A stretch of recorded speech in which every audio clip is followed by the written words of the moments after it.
Steam banana cake. So, hi guys, magluluto nga pala tayo ngayon ng steam banana cake. So, meron nga pala ako ditong 2 ripe banana. So, kapag ripe na, hindi na natin usually kinakain dahil masyado ng hinog. So, gagawin natin to na steam banana cake. So, ito yung mga sangkap na ating gagamitin. So, meron tayo ditong 2 ripe banana.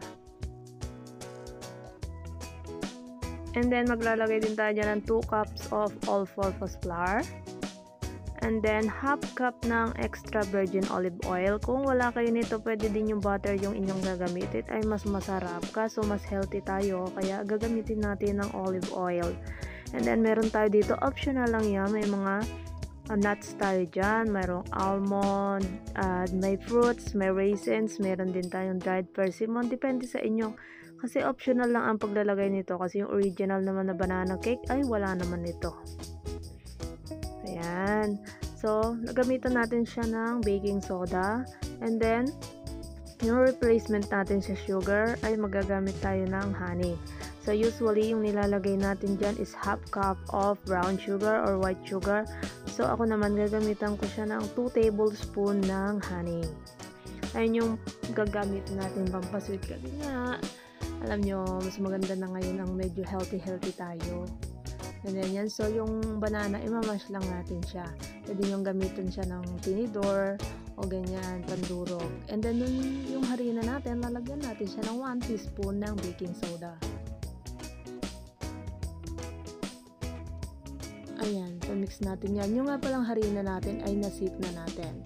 And then, maglalagay din tayo pala ng 2 eggs dyan. Dun sa namash natin kanina na banana. Ilalagay lang natin dyan. And then mix well natin yung ating banana and egg. Ilalagay na rin natin yung ating extra virgin olive oil dyan. And then mix. Mix natin siyang mabuti. And then maglalagay nga pala tayo dyan ng a pinch of salt. Yung pang-balance lang ba ng lasa sa ating banana cake.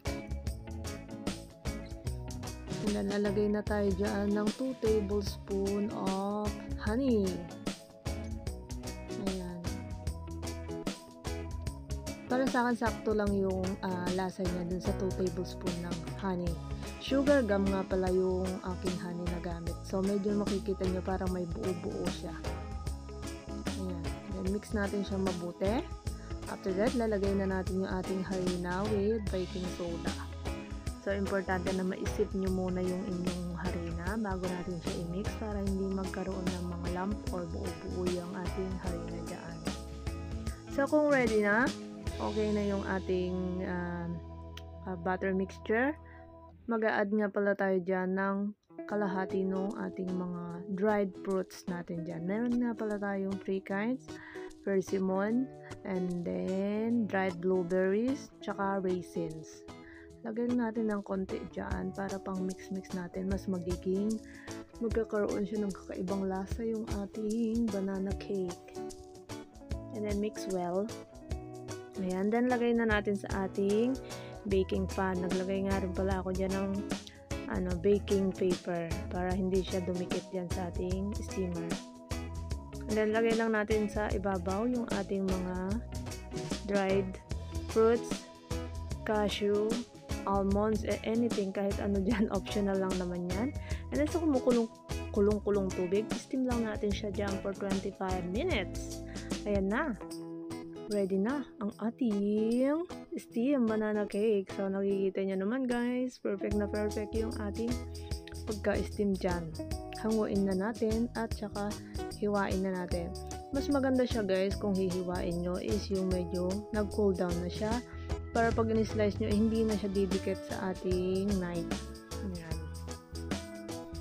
So diba, kapag ginamitan nyo siya ng baking paper, hindi na yan didikit sa ating pinag-steaman. O diba, ang bilis lang yung tanggalin.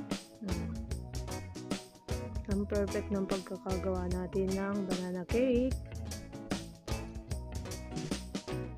So, sa steam pala guys, na experience ko, mas maganda ang steam kaysa diyan sa pagbe-bake. Kasi mas medyo dry siya kapag bake or kaya niluto nyo sa air fryer.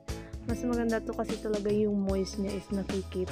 At saka ang fluffy nung pagka-texture na ating banana cake. So, yun lang. Maraming salamat sa panonood. Thank you guys for watching and see you guys next time. Don't forget to like, comment, share, and subscribe.